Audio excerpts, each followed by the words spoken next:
A nombre de la Defensoría del Pueblo, quiero darles la bienvenida a este seminario virtual que vamos a tener complementario precisamente al curso de gestión de conflictos desde los derechos humanos y que tenemos la suerte de contar hoy con una gran profesional invitada desde México, desde el país hermano de México, quien precisamente nos va a ayudar, nos va a permitir, nos va a dar a conocer su experiencia, todo su conocimiento en relación al tema de cultura de paz.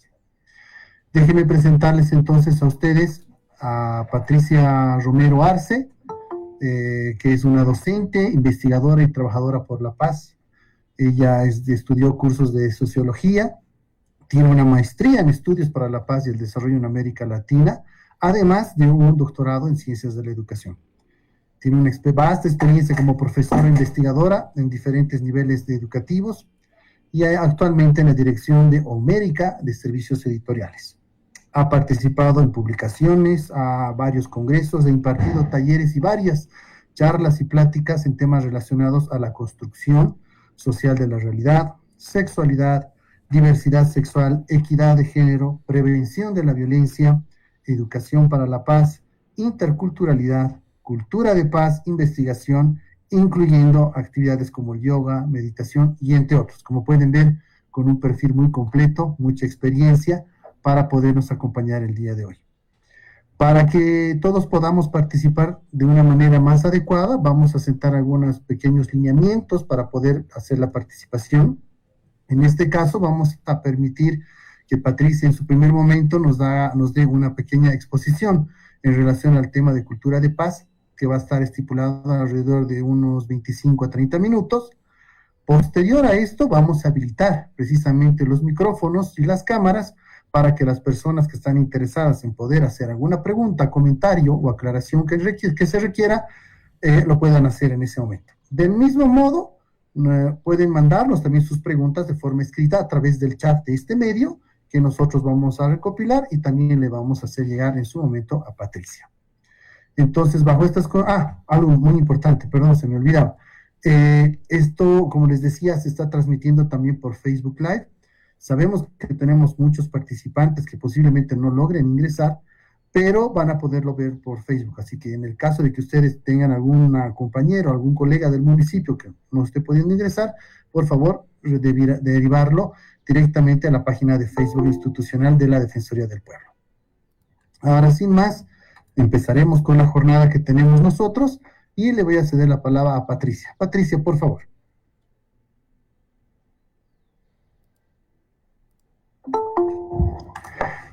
Perdón, Patricia, tu micrófono está apagado. No sé si lo pudieras prender, por favor.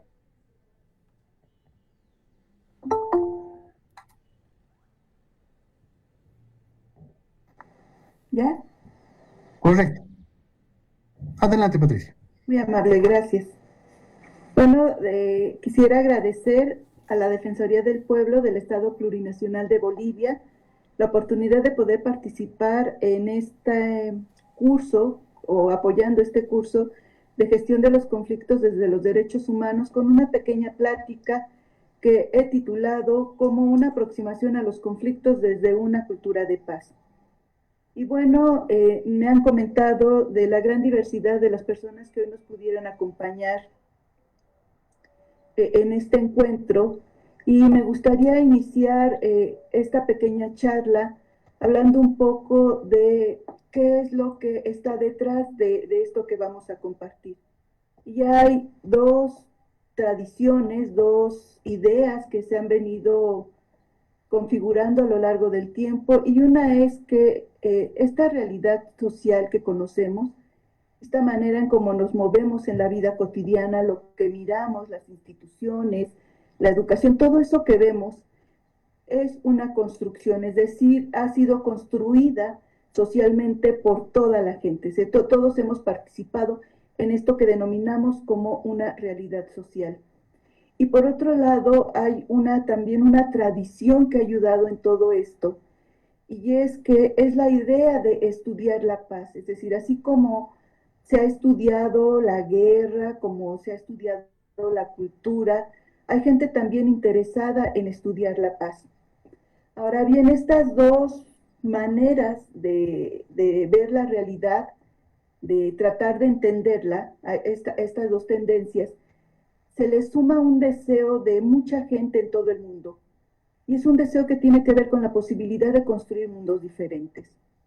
Entonces, esta idea, esta posibilidad de construir mundos diferentes, se viene a nutrir de estas dos ideas anteriores. Es decir, si lo que vemos está construido socialmente y hay gente que estudia para la paz, estos dos elementos nos pueden ayudar justamente a imaginar estos mundos posibles y también a poder lograrlos. En ese sentido, detenernos un poco en lo que es la cultura de paz y en lo que es el conflicto se vuelve sumamente importante. Y empezaríamos hablando entonces de lo que es el conflicto y de lo que es la violencia, porque cuando pensamos en la cultura de paz, lo primero que nos viene a la mente es que si se va a hablar de la cultura de paz es porque tenemos una cultura de la violencia. Pero ¿cómo relaciono yo estos dos elementos con el hecho de que también está presente el conflicto, ¿no? Entonces tenemos tres elementos, solamente que sucede que cuando hablamos del conflicto muchas veces lo vemos relacionado con el tema de la violencia. Y habría que empezar entonces preguntándonos si violencia y conflicto son lo mismo. Y resulta que no es lo mismo. Tenemos que, por ejemplo, la violencia es el uso de la fuerza sea esta física o psicológica o cualquier tipo de fuerza que se utiliza contra uno mismo o contra otras personas o contra los animales o contra la naturaleza, y que ese uso intencional de la fuerza tiene como objetivo generar dolor, sufrimiento, injusticia o muerte. Eso de entrada sería a lo que alude la situación de la violencia. Y por otro lado tenemos el conflicto. Y cuando hablamos de conflicto es importante señalar que los conflictos son situaciones, no personas conflictivas. Es decir, cuando vemos una situación de conflicto, casi siempre nos vamos a los que están participando en el conflicto y decimos, bueno, la razón de este conflicto son esas personas conflictivas, pero no es así. El conflicto es una situación que surge de nuestra relación con los otros. Es decir, los conflictos son situaciones en las que uno mismo o uno mismo con otras personas entramos en oposición o en algún desacuerdo.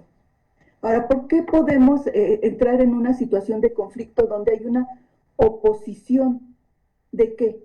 Pueden ser intereses, pueden ser necesidades, pueden ser deseos o valores, que puede ir desde opinar respecto a un partido de fútbol hasta opinar respecto a tendencias políticas, o en uno mismo en decir, en tratar de decidir si me corto el cabello o me lo dejo largo. Es decir, son dos ideas que se contraponen y que podemos ver opuestas, bien porque son completamente incompatibles si yo tengo el cabello corto o lo tengo largo, o bien podemos imaginarnos que es incompatible.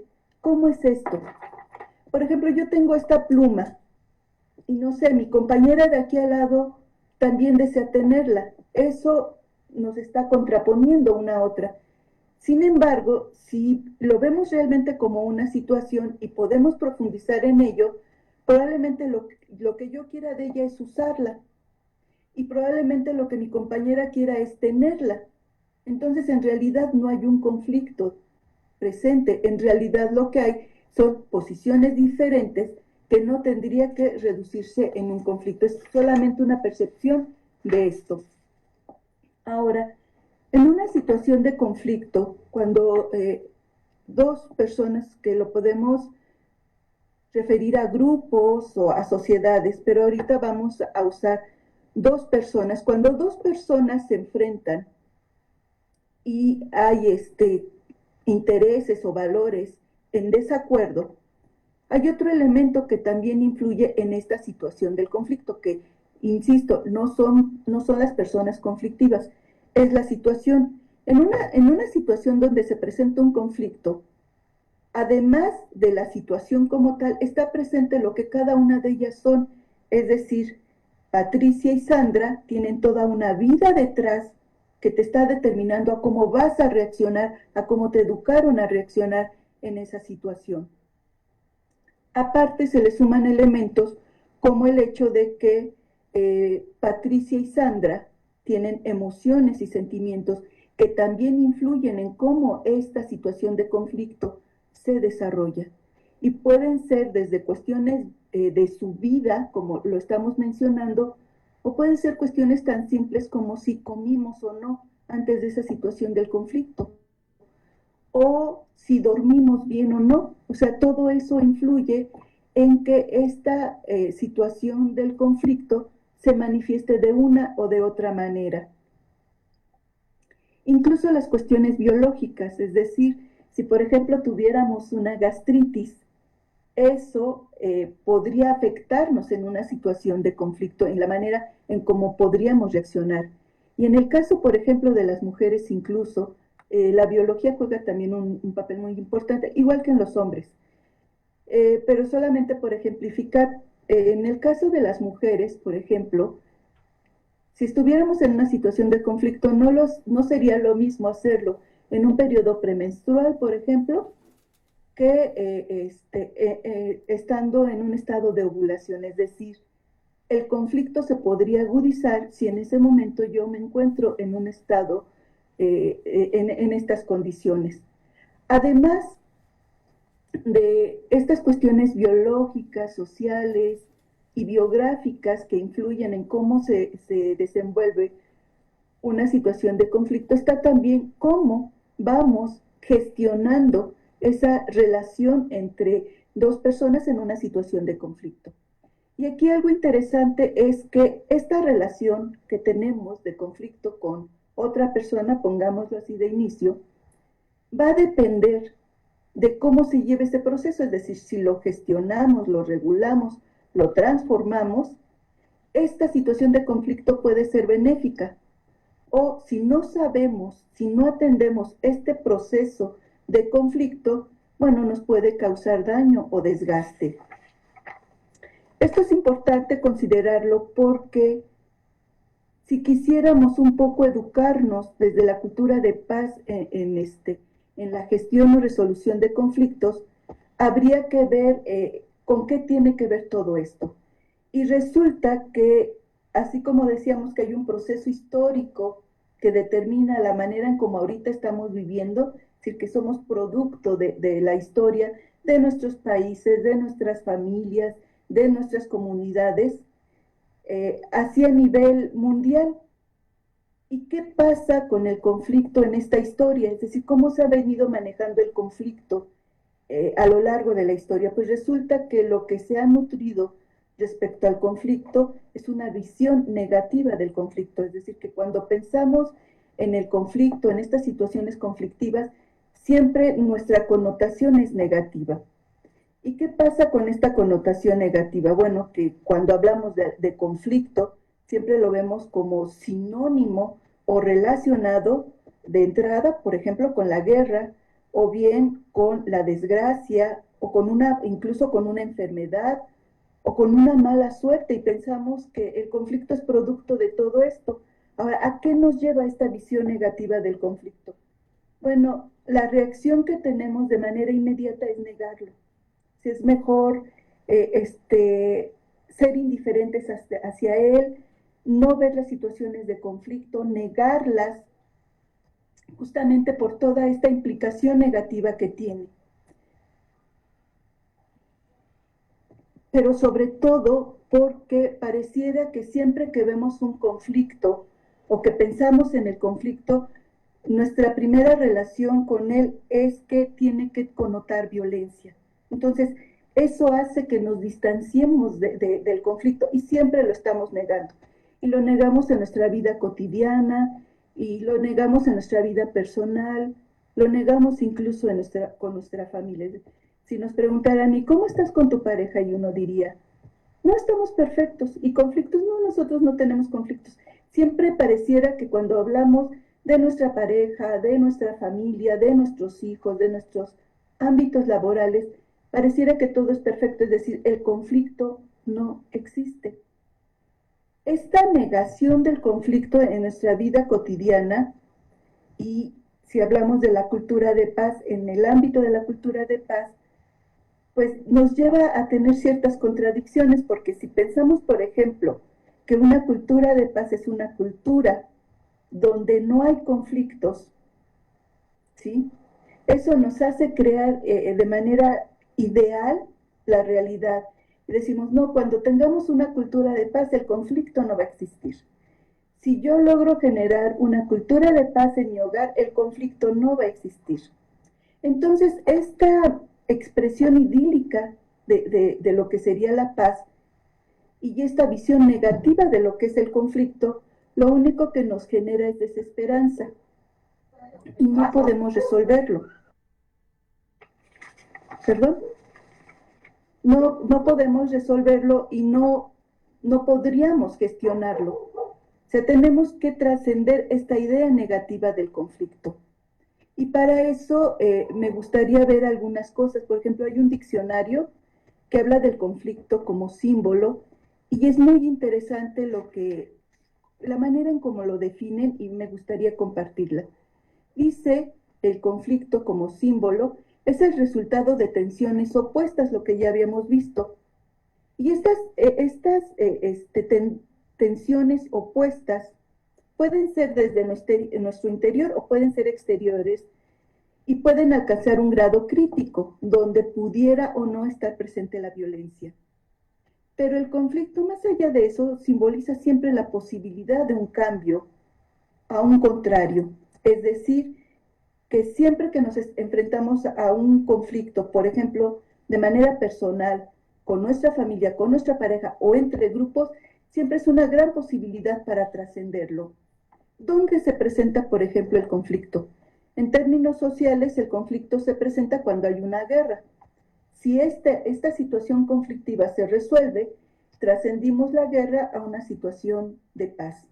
O bien, por ejemplo, en términos personales, una cuestión de enfermedad, si trascendemos ese conflicto que tenemos en nuestro organismo, por ejemplo, y que se manifiesta como enfermedad, si podemos trascenderla, la trascendemos a la salud. Y hay cosas más interesantes al respecto. Por ejemplo, una de las cosas que más nos afectan en todo el mundo es la situación del racismo, ¿sí? ¿Por qué surge el racismo? ¿Dónde opera el racismo y dónde se convierte en un conflicto? Bueno, el racismo donde primero se opera es en nuestra mente, cuando yo me siento diferente del otro. Entonces, eso genera un conflicto primero personal, que puede manifestarse a grados graves de violencia. Pero si vemos que está detrás del racismo, por ejemplo, descubrimos que está el prejuicio. Es decir, que cuando yo me relaciono, yo miro y trato de percibir al otro y lo hago desde un prejuicio, no estoy viendo al otro, lo que veo es mi prejuicio, es la etiqueta que yo me inventé, entonces yo no lo veo. Este diccionario de los símbolos dice que si yo trasciendo el prejuicio, es decir, si yo resuelvo esta situación de conflicto del prejuicio, y quito el prejuicio, lo que yo hago es reconocer al otro. ¿Y qué pasa cuando yo reconozco al otro? Lo reconozco como un igual, es decir, me quito toda esta basura mental que tengo de que el otro es diferente o que es más o que es menos que yo y que hay que anularlo, todas esas cuestiones que inventamos respecto al que es diferente a nosotros.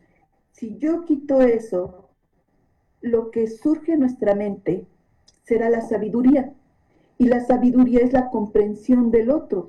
Entonces, es interesante ver cómo cualquier situación de conflicto que se nos presenta, si no lo vemos desde una visión negativa y si no lo vemos con una connotación de violencia, podemos trascenderlo. Entonces, desde esta perspectiva, es importante lo que nos sugieren desde la cultura de la paz. Y Y la idea sería aquí, sobre todo para ustedes que van a trabajar en esta idea de gestionar los conflictos, es volver a la definición fundamental del conflicto que nos dice que tiene que ver con la oposición de intereses, pero no pensado en clave de violencia, es decir, un conflicto no tiene que connotar violencia. Y entonces los estudios para la paz aquí participan mucho, o esta cultura de paz participa, y nos dice algo que tenemos que considerar en toda nuestra vida y en todo momento. El conflicto es parte de nuestra vida y afecta todos los ámbitos de nuestra existencia. Es decir, el conflicto es fundamental, es parte del vivir.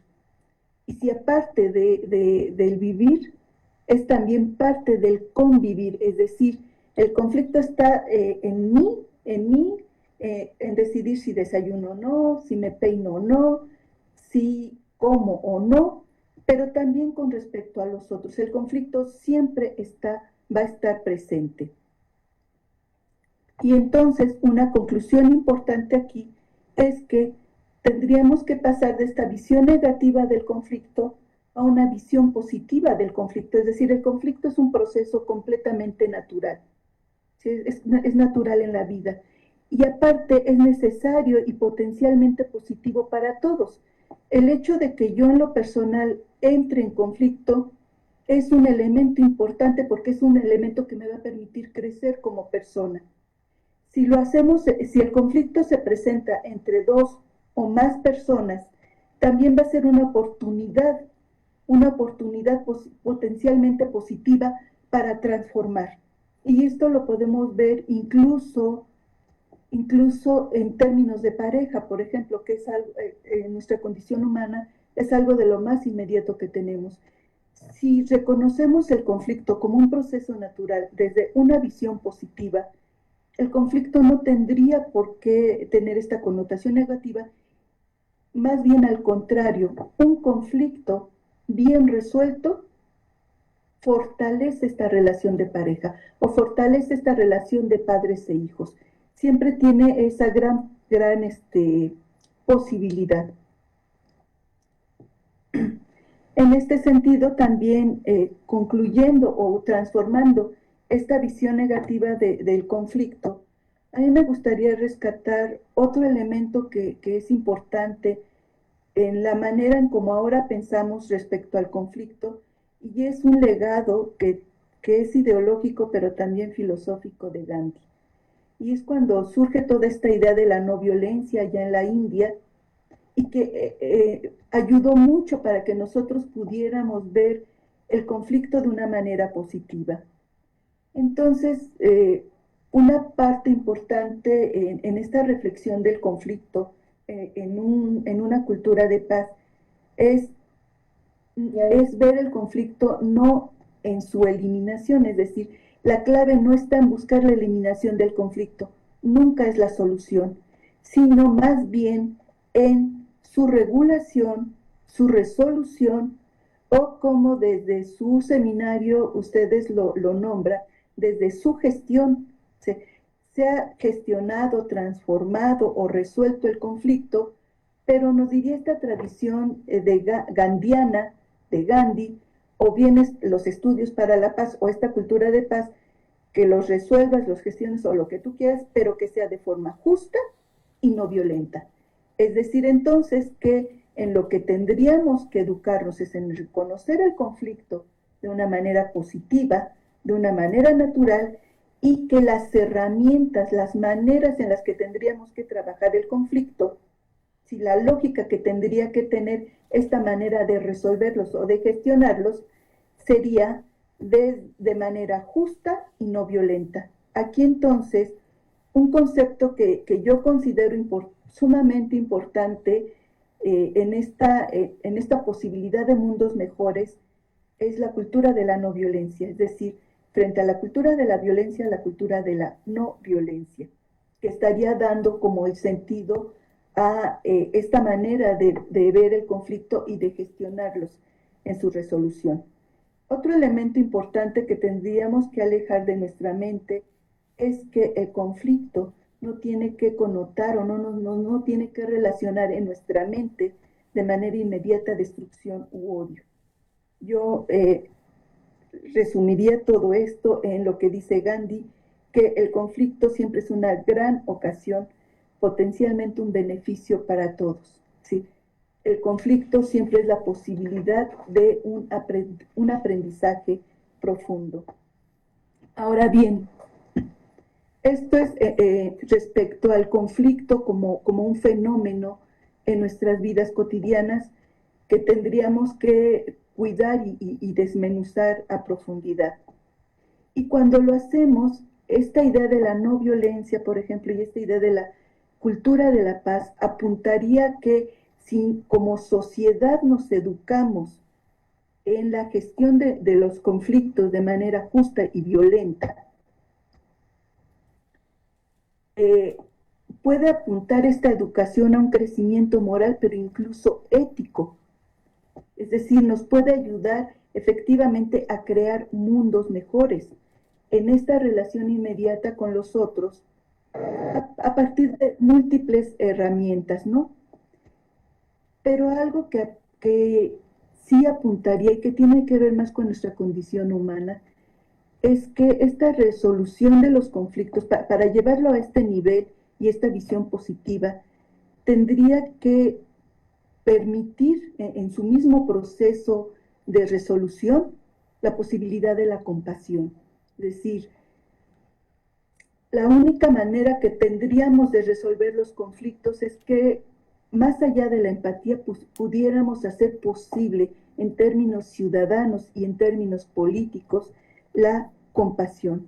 Y la compasión es una manera de ubicar nuestro cuerpo, nuestro pensar, en eso que decíamos al principio, que cuando nosotros nos presentamos ante una situación vamos con toda nuestra historia, pero también con emociones y sentimientos, es decir, somos eso que emana de nosotros y por supuesto que eso que emana de nosotros sería muy diferente si una semilla como la compasión estuviera dentro de nosotros. Y por supuesto entonces a la hora de relacionarnos con el otro, el proceso cambiaría por completo. La compasión es fundamental. Ahora, la compasión implica poder relacionarnos con los otros, ¿no?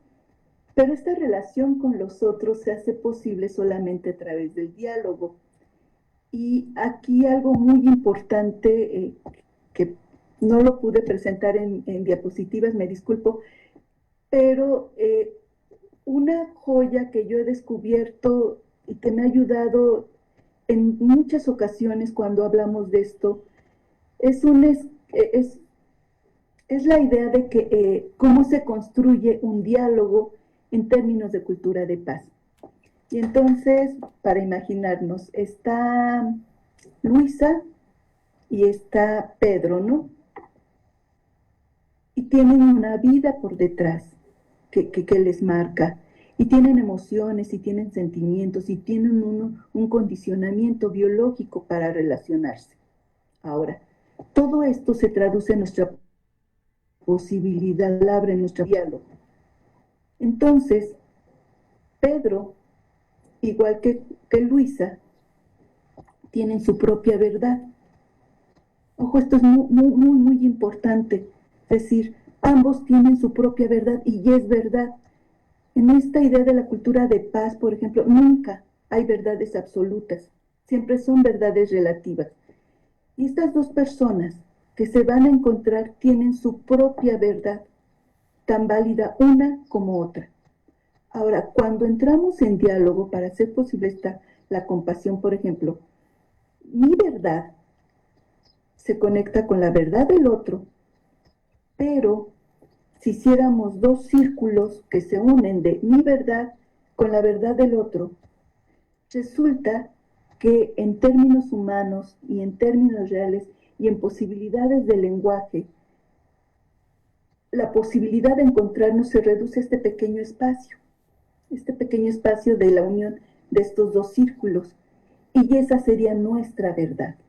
Es decir, la posibilidad de generar una cultura de paz a partir de la gestión de los conflictos es poder encontrar estos pequeños espacios de diálogo donde podamos construir nuestra verdad. Y dábamos, por ejemplo, un ejemplo muy común. Está una pareja de esposos y tienen, no sé, 20 años juntos. Y uno podría pensar que tienen una misma verdad ambos, y no. O sea, pudieron estar 20 años juntos, pero lo único que pudieron compartir es un pequeño porcentaje de esto, que es con lo que construyen su verdad. Porque nunca podremos ser parte del otro porque somos seres completamente individuales. Si este esquema de mi verdad, tu verdad, y a la hora de juntarnos, generar un pequeño espacio de nuestra verdad, es justamente ahí donde se podría generar la compasión. Y es justamente ahí donde podríamos imaginar estos mundos mejores, estas posibilidades de mundo mejores. Entonces, ¿a qué podríamos apuntar con todo esto? Que tendríamos que educarnos y que tendríamos que alejarnos un poco de nuestras etiquetas, o como líderes sociales, o como maestros, o como padres de familia, y ubicarnos en nuestra condición más humana, porque el conflicto surge justamente en nuestra condición como humanos. Se manifiesta y se distorsiona y se genera violencia en términos políticos y sociales, pero como humanos, si lo empezamos a trabajar y a rescatar de ahí, las posibilidades de transformar la realidad son infinitas. Y entonces, ya nada más para concluir, podríamos decir que esta posibilidad de imaginar mundos mejores, de hacer posible una cultura de paz, de encontrar herramientas válidas para gestionar y transformar los conflictos, tiene que ser desde lo particular. Es decir, que se trata de pasar de gigantes anomalías destructivas, como es la violencia, como es el capitalismo, como es el neoliberalismo, como es el racismo. Son anomalías, son como enfermedades, cosas que están mal, por conflictos mal resueltos. Pasar de esto abrumante y grande y destructivo a pequeñas singularidades creativas. ¿Desde dónde? Desde nuestra condición humana. Más allá de los roles que jugamos, nuestra condición humana para resolverlos. Y solamente desde esta condición humana y desde esta singularidad podríamos romper grandes paradigmas. A veces suponemos que transformar la realidad viene de arriba, que grandes revoluciones, que grandes líderes van a transformar la realidad. Lo que pensamos desde este posicionamiento de la cultura para la paz es que nunca es de arriba para abajo, siempre es de abajo hacia arriba como se genera esta cultura.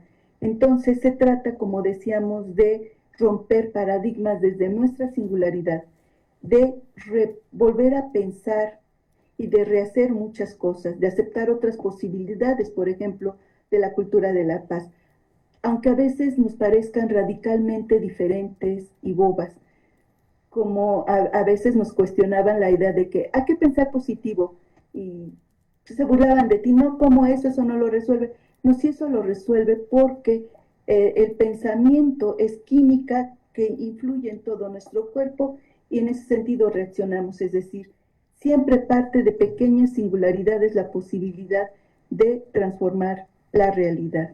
Gracias.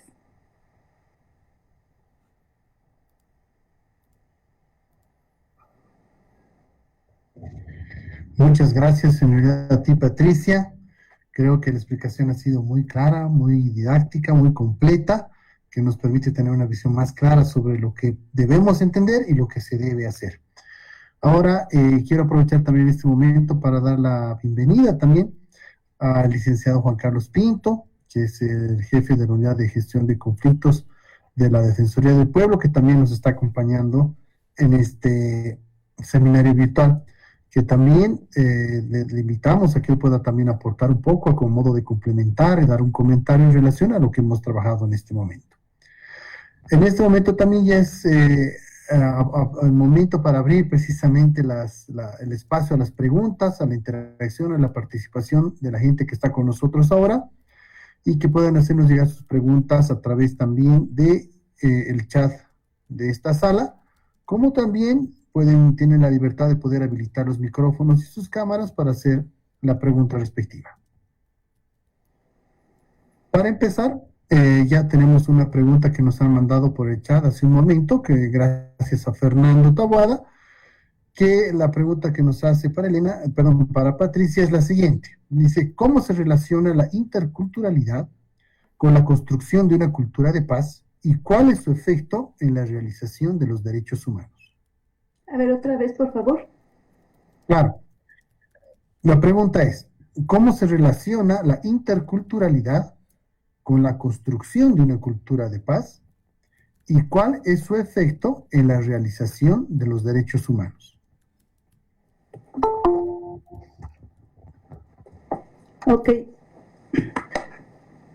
Si vamos a ver, por ejemplo, lo que es la interculturalidad, es decir, donde dos culturas que se asumen o se perciben como diferentes, vuelve a ser esta misma relación que hablábamos al inicio de lo que es el conflicto. Es decir, la interculturalidad surge de una situación de conflicto, no de personas conflictivas, sino de una situación de conflicto.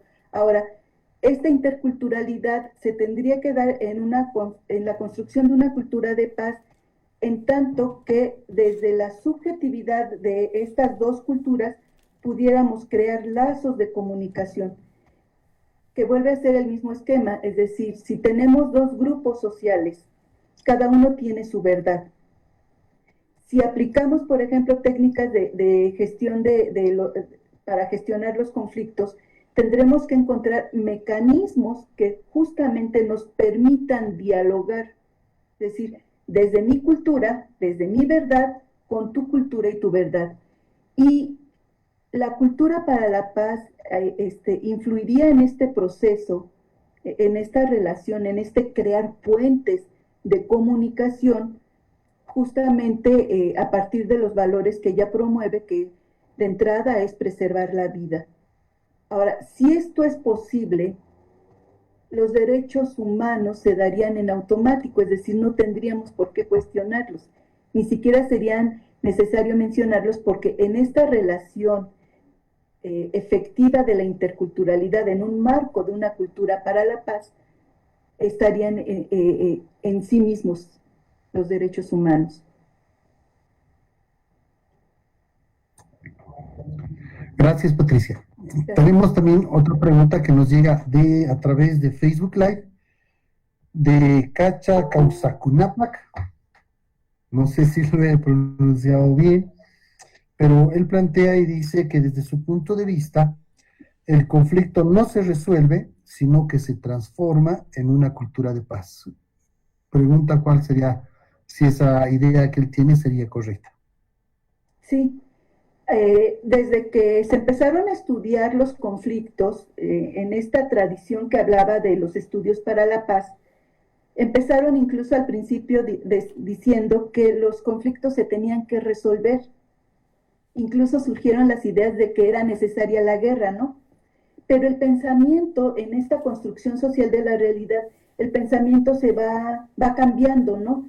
Entonces ya hay personas que hablan de resolver los conflictos, hay personas que hablan de gestionar los conflictos, hay personas que hablan de incluso de transformar los conflictos. Obviamente en este proceso vemos que la palabra más adecuada sería transformar los conflictos de una visión negativa a una visión positiva, transformarlos, y algo que de lo que hablé y que yo insisto, sí sería transformarlos, pero de manera positiva, de manera justa, y que la manera de operar esta transformación del conflicto fuera justamente desde la no violencia. Son estos elementos ya los que van sumando a esta parte más operativa de qué hacer con la gestión de los conflictos, ¿no? Gracias. Ahora tenemos la pregunta de Rianina Mercado. donde dice que le queda una duda de que si aceptamos que un conflicto es un punto de partida para su resolución, entonces, ¿dónde se gesta y nutre la cultura de paz?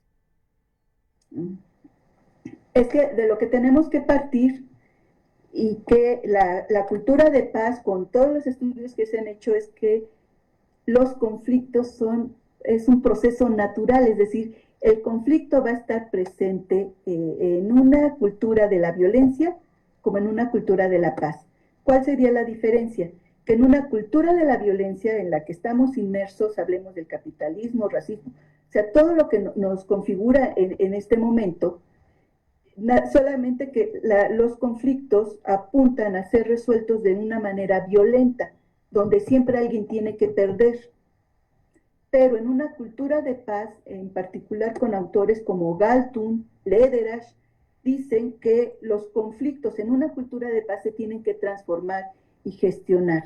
Es decir, cuando aprendemos a gestionar o a transformar los conflictos e incluimos, por ejemplo, cuestiones como la no violencia, en ese momento se transforma. Es decir, aquí estaríamos hablando más bien de cómo opera en una cultura de la violencia y cómo operan los conflictos en una cultura de paz. Y para ello, insisto mucho, para ello hemos de educarnos, ¿no? Y hay estrategias muy, muy específicas de cómo gestionarlos de manera no violenta.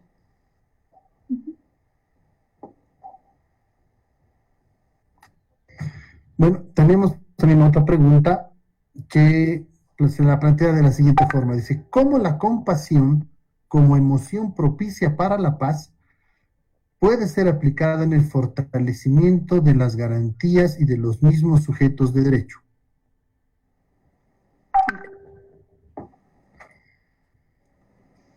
Esto tiene que ver también con la construcción social de la realidad, es decir, en esta manera como nos han configurado históricamente, como nos han educado, como se han diseñado estos modelos educativos y como finalmente determinan incluso estos modelos de educarnos también dentro de la familia, hay palabras que han ido quedando fuera.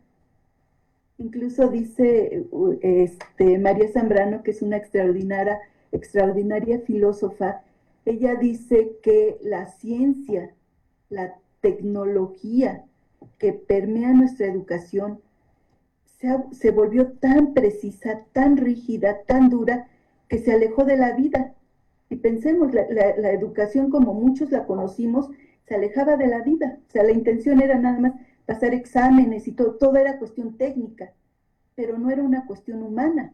Es decir, podías pasar el examen, pero en la vida reprobabas. Ahora, si nos detenemos a ver cuáles eran los contenidos de esta educación o de esta manera en cómo nos forman como personas, había palabras como la compasión, la alegría, los sentimientos no estaban presentes.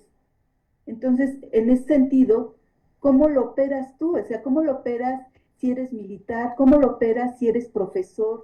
Si estos contenidos no están en tu herramientaje mental, ¿cómo los aplicas? O sea, ¿cómo puedes generar una cultura de paz? Lo que comentábamos hace un momento. Si tú imaginas que la cultura de paz está ausente de conflictos, creamos un idilio de eso. No, así no funciona la realidad. El conflicto es parte de la vida, ¿sí? De entrada. Siempre está el conflicto presente. Ahora, la cosa es cómo podemos pasar de esta visión negativa del conflicto que connota violencia y en la que hemos sido educados, cómo lo trascendemos a una visión positiva. Si tenemos que nutrirlo de otras cosas, tenemos que alimentarlo de otras cosas, tenemos que crear una semántica, es un campo semántico de palabras que den sentido. Y entre esas palabras creo que una de las más importantes que habría que recuperar es la palabra, por ejemplo, de la compasión.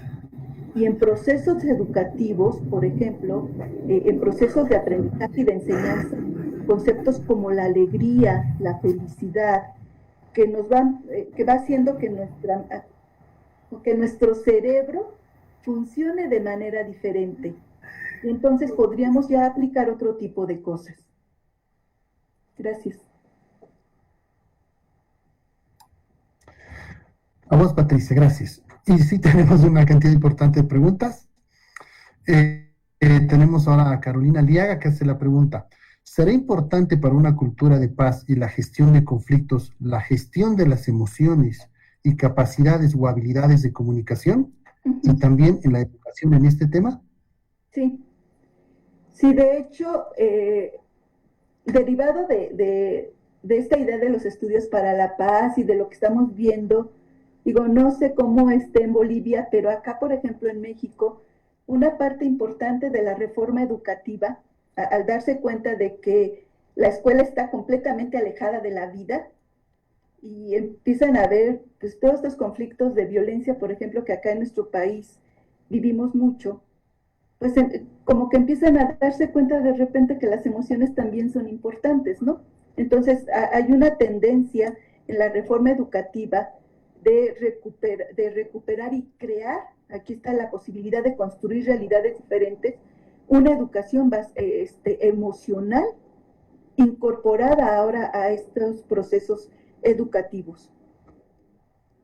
Y que tiene que ver curiosamente también cómo se hace la ciencia y cómo se hace la política. O sea, hacer ciencia, hacer política y que se traducía en la educación se basaba solamente en la razón.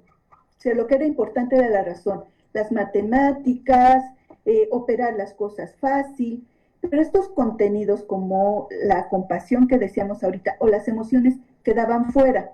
Ahora lo que se está intentando justamente es fusionar corazón con mente y se habla en muchos ámbitos, específicamente en la educación. Y pensemos, si pudiéramos construir nuestra percepción, construir nuestro lenguaje, dirigir nuestras acciones donde la razón y las emociones estuvieran equilibradas, por Dios, seríamos felices, seríamos buenas personas, operaríamos de manera diferente. Porque más bien la manera en cómo nos educaron es que la mente va por un lado y los sentimientos van por otro. Y ese es un conflicto fundamental en la constitución de nuestra identidad como personas, ¿no? O sea, va así y es terrible porque imaginemos, así nos enamoramos, o sea, mi razón va por acá y mi amor va por acá, así nos enamoramos, así nos casamos, así tenemos hijos, así somos líderes sociales. Entonces, hay una cuestión muy, muy profunda donde el conflicto está presente. Esta idea de transformar los conflictos en términos personales sería equilibrar, es decir, que mi mente estuviera actuando conforme a mis emociones, por ejemplo, que es a donde apunta esta idea de la educación socioemocional o la educación basada en habilidades socioemocionales que apuntarían más bien a esta idea que mencionan ustedes de la cultura de paz, derechos humanos, gestión de conflictos. Gracias, Patricia.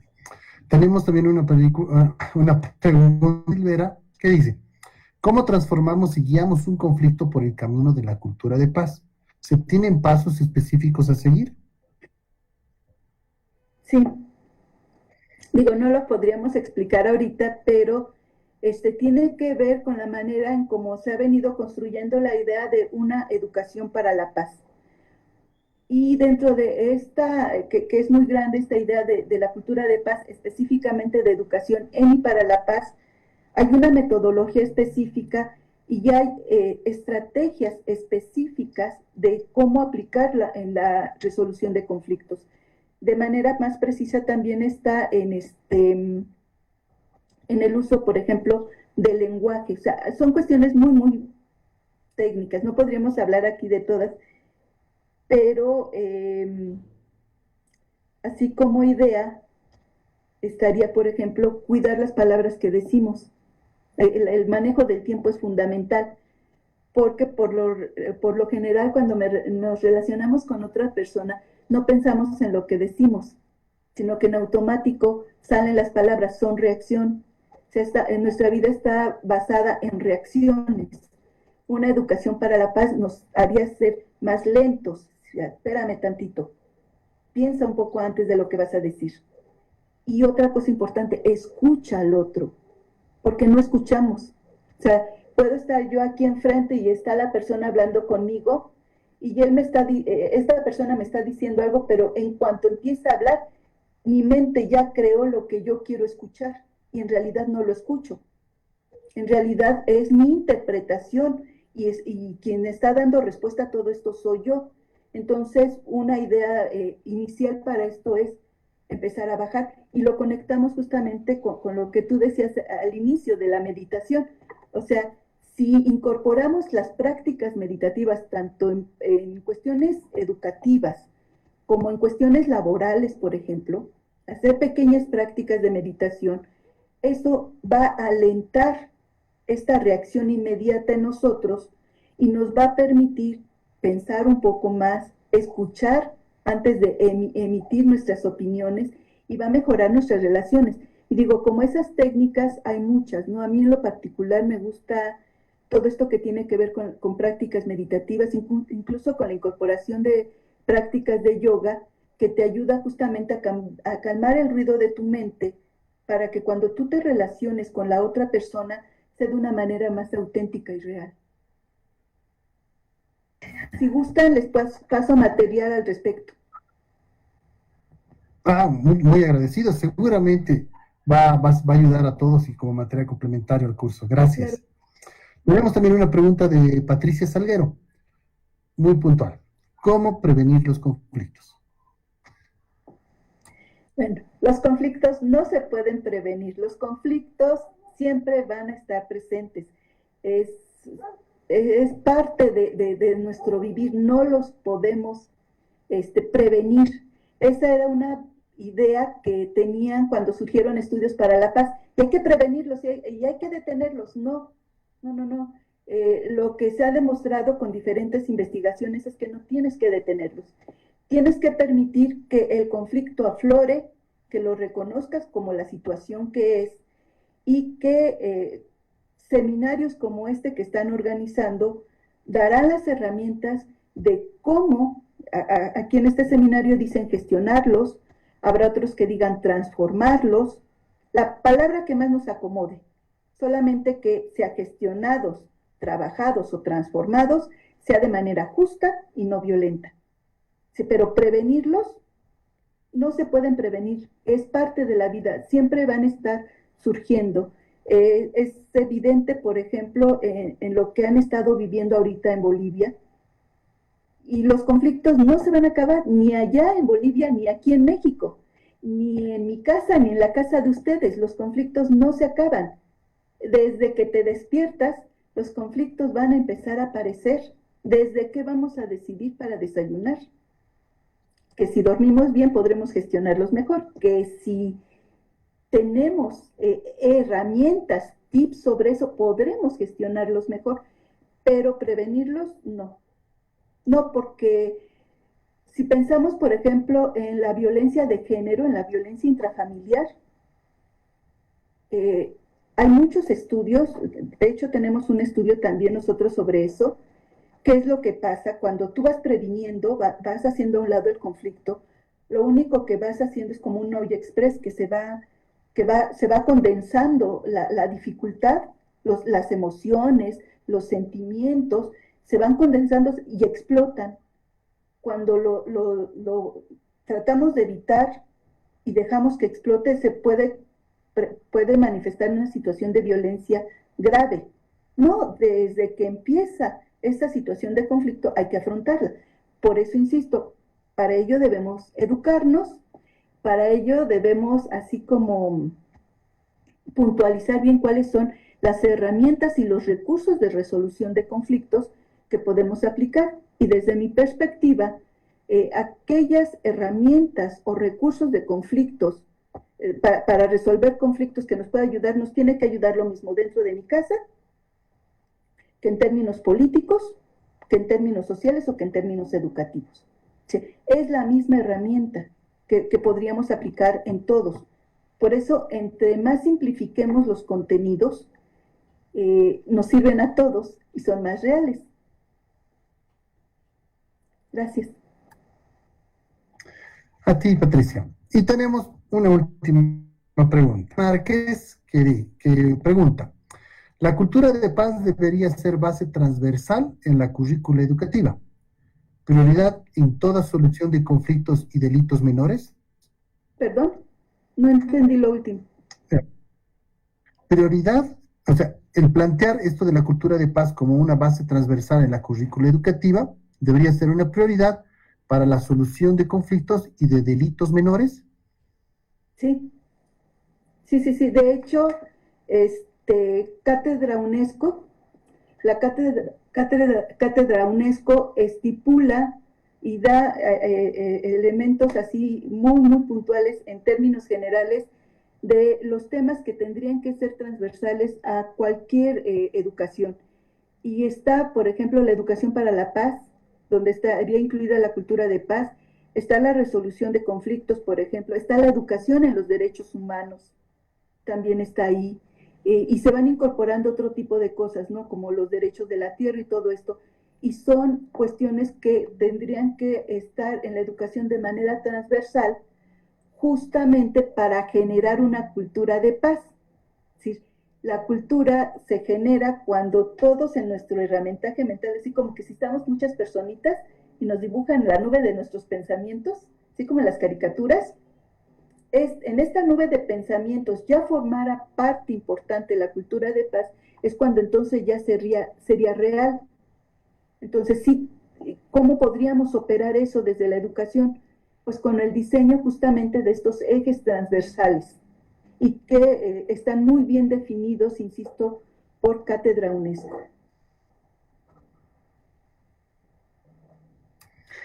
Bien, muchas gracias.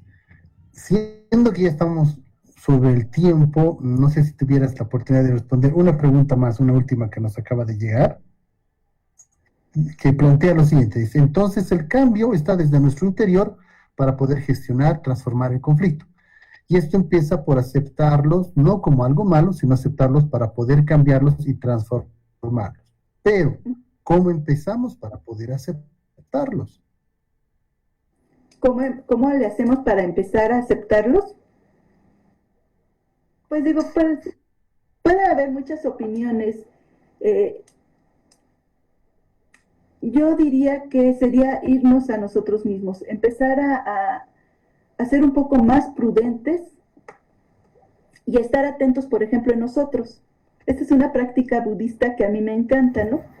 De percatarte de lo que tú haces y tú en automático detectas cómo vas entrando en una situación de conflicto y vas viendo de qué manera reaccionas. Por ejemplo, yo me empecé a dar cuenta, porque no me gusta discutir de política, por ejemplo, pero aquí en nuestro país empezaba a ser muy apremiante esta situación de los cambios políticos. Entonces yo me daba cuenta que la manera como actuaba mi cuerpo en una situación de conflicto como esa, es que mi corazón empezaba a latir rápido. Y entonces mis palabras empezaban a salir más rápido. ¿Y de qué te das cuenta en ese momento? Que solo estás reaccionando, y eso hace que la situación de conflicto se empeore, te desgastas tú.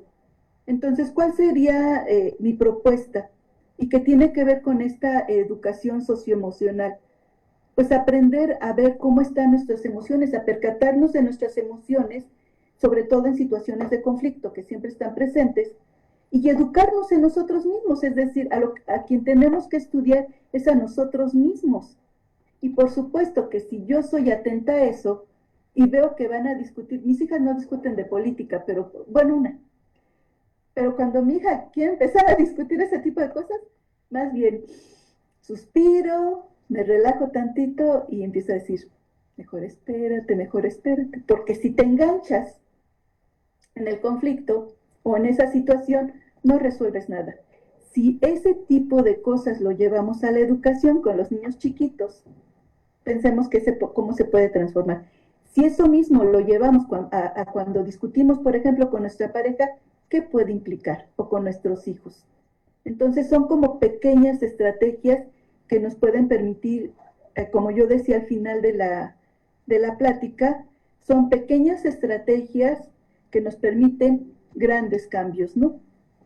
Grandes transformaciones. Gracias, Patricia. Una última pregunta, ¿puede ser? Sí. Tenemos una más que es de Berti Martínez. Nos dice, ¿cómo poder controlar los aspectos biológicos en los conflictos? Por ejemplo, sí, es muy importante.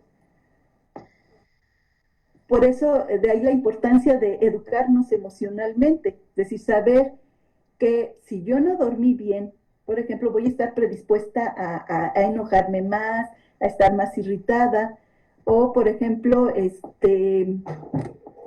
sí, de entrada sería reconocernos y a partir de reconocernos buscar pequeñas estrategias. Recuerdo que cuando daba pláticas a padres de familia sobre prevención de violencia y hablaba con las mamás sobre cómo nos ponemos cuando estamos en periodo premenstrual, porque ya no es premenstrual, es premenstrual, porque nos convertimos en monstruos por la manera en cómo actúa nuestra matriz, que es, de ahí viene la palabra histeria, nos volvemos histéricas.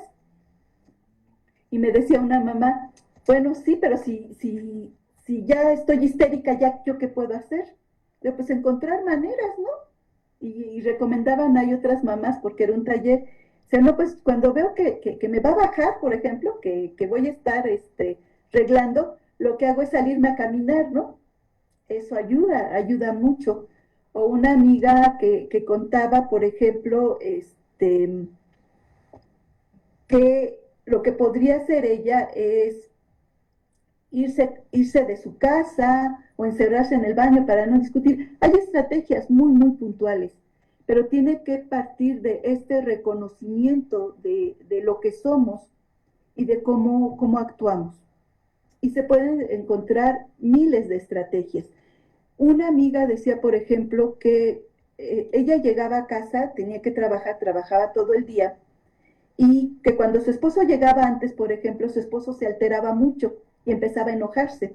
Entonces ella llegaba y decía, va a haber conflicto de discusión. Y entonces él le decía, no, es que tenemos que hablar. Dice, espérame tantito, voy al baño.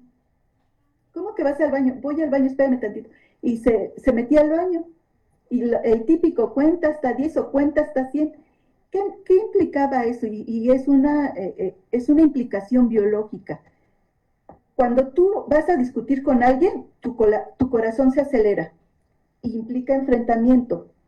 Pero si tú te esperas tantito, es decir, espérame 5 minutos para empezar a discutir, tu corazón empieza a latir un poco más lento. Si tu corazón se equilibra, como cuando ella se esconde en el baño y 5 minutos sale, ya la discusión no va a ser en gritos. ¿Por qué? Porque el corazón ya se tranquilizó, el cerebro ya se relajó y es una reacción biológica, entonces ya no discutimos igual. Esa, por ejemplo, es una estrategia maravillosa. Cuando queramos discutir, cuando tu hijo te quiera o hija te quiera pedir permiso de irse de fiesta y está, no sé, en esta situación, espérame tantito, esperamos que nuestro ritmo cardíaco baje y por supuesto que estas implicaciones biológicas ayudan a resolver de manera muy eficiente, a gestionar los conflictos de manera diferente.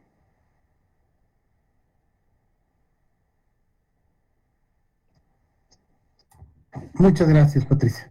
Bueno, siendo que ya estamos al filo del tiempo, quiero agradecer por tu clara explicación y también por toda la predisposición que has mostrado para poder resolver todas estas preguntas.